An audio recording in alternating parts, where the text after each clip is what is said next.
Ok, donc aujourd'hui on continue du coup sur notre prototype. Donc aujourd'hui on va s'occuper de la crémaillère. On va du coup mettre les bielles à la bonne longueur, ici et là, pour qu'on puisse du coup utiliser correctement notre crémaillère. On va voir comment centrer son volant, tout simplement, c'est très facile. Et surtout, avant de déterminer la longueur des biellettes, il va falloir faire un parallélisme. Alors on va faire un parallélisme approximatif. Le précis, après, on a des systèmes de réglage, évidemment, sur les biellettes. Donc ce qu'il faut, c'est qu'on ait quelque chose d'approximatif. Et une fois qu'on a quelque chose d'approximatif, quand on fera les réglages de finition, évidemment, on pourra du coup ajuster correctement. Quand je dis approximatif, c'est à 2, voire 1 ou 2 degrés près. Hein. Il faut quand même qu'on soit assez précis pour ne pas avoir des longueurs trop perturbantes pour le réglage. Donc voilà ce qu'on fait aujourd'hui. On s'occupe du coup de la crémaillère.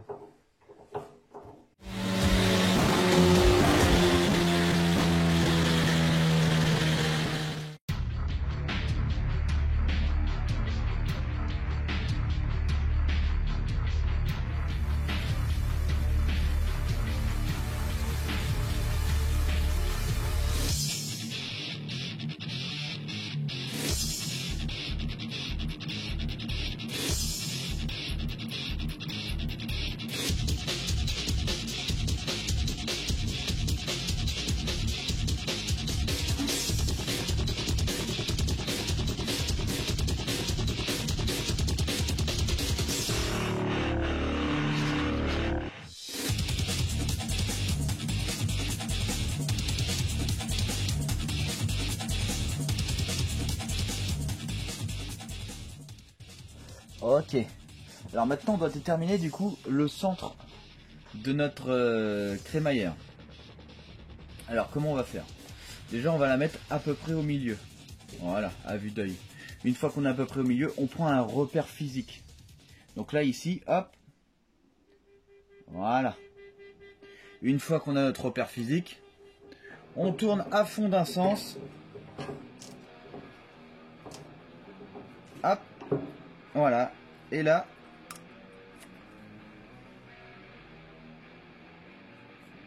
on fait un repère. Une fois qu'on a fait ce repère, on compte le nombre de tours et on tourne dans l'autre sens. Un tour. 2 tours.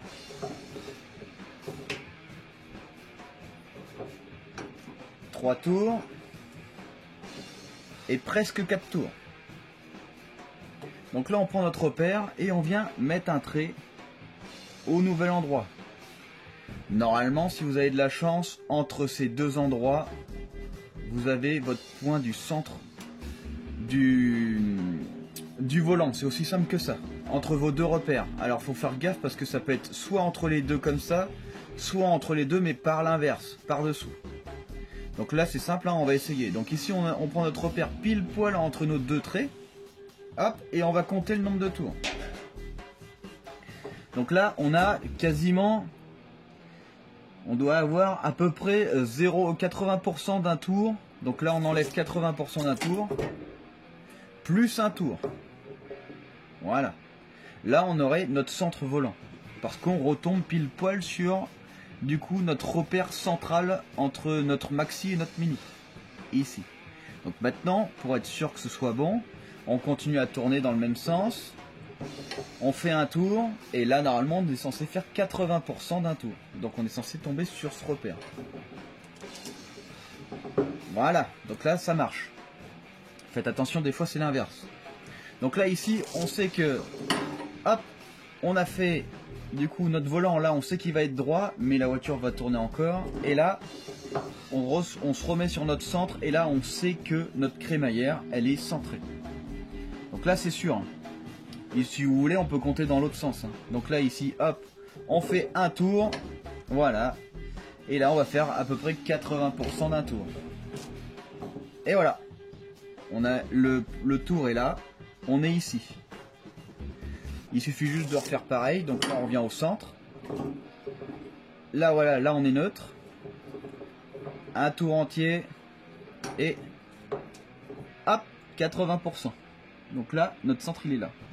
Et tout à l'heure il était là. Donc là on est bon. Hop, et maintenant on n'a plus qu'à la mettre droite. Voilà, donc là on sait que notre crémaillère elle est pile poil au centre. Ici. Maintenant que notre crémaillère elle est au centre, c'est très très facile la suite. Hop, donc évidemment, une fois de plus, parallélisme avec angle de chasse, etc., etc. Enfin là, l'angle de chasse c'est pas très important. Par contre, le parallélisme a une énorme importance. Ce qui compte, c'est surtout le parallélisme. Parce que évidemment, en suivant la longueur où vous allez être, vous allez faire trop varier votre distance. L'angle de chasse et l'angle de carrossage ne va pas faire beaucoup varier. Contrairement au parallélisme. Donc là, on met notre parallélisme. Hein. Voilà, on fait un parallélisme avec une barre qui est directement sur l'essieu, sur le plat de l'essieu. Et ensuite, pour déterminer la longueur, eh ben, c'est vraiment très très simple. Hop.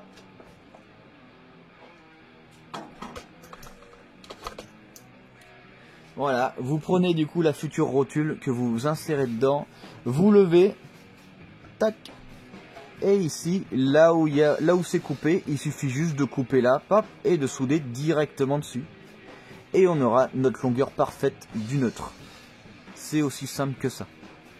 On va regarder, surtout important comme je vous ai dit la dernière fois, regardez le réglage ici, il faut qu'il soit au centre pour avoir autant de jeu d'un côté que de l'autre.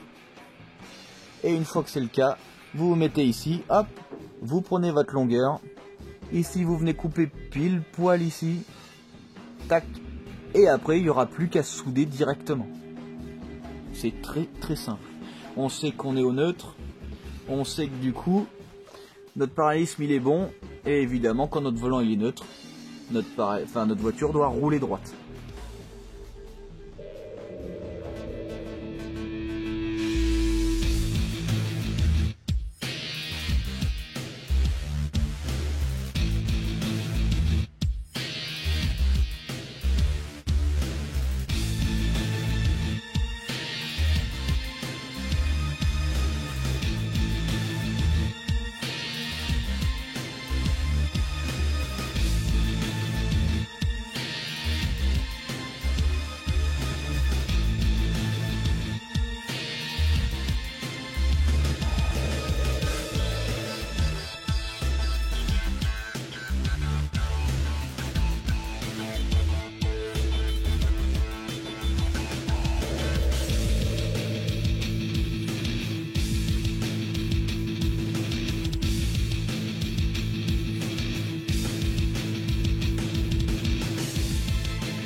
Ok, on a enfin fini du coup notre direction.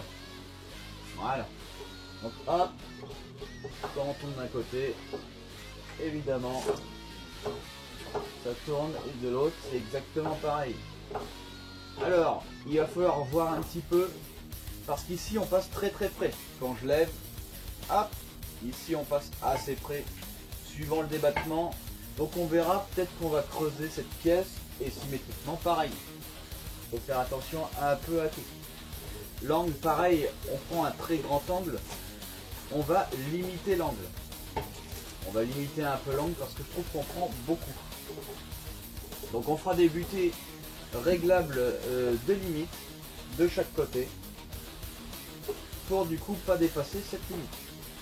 Donc voilà, donc là on n'est pas trop mal, on n'est pas trop mal, ça marche bien, nos triangles se lèvent bien, on n'a aucun souci de direction, voilà. Donc on n'est pas trop mal. La prochaine fois du coup on verra sûrement le placement de l'amortisseur qui va ici et là. Et après du coup il faudra mettre notre barre anti-roulis. Mais avant la barre anti-roulis on a notre réservoir à mettre. Parce que notre réservoir on ne peut pas le mettre ailleurs. Il va obligatoirement à l'avant. On a de la place nulle part vu que notre moteur est à l'arrière. Et que les passagers et conducteurs, enfin le passager et le conducteur sont au centre de la voiture. Il ne reste plus que l'avant. Réservoir à l'avant, batterie à l'avant. Du coup, il va falloir d'abord installer le réservoir et la batterie avant d'installer notre barre anti-roulis. Si on met notre barre anti-roulis avant, on va être embêté avec du coup notre réservoir. La priorité c'est le réservoir. La barre anti-roulis, du coup, on pourra déterminer, soit on la mettra par-dessous le châssis, donc elle ira par-dessous le châssis, soit par-dessus si on a la place avec le réservoir. Là, à mon avis, ce sera par-dessous. Donc voilà, donc évidemment quand on fait notre triangle, notre direction, il faut absolument vérifier que votre jante ne touche pas ici, ne touche pas là, quand vous tournez.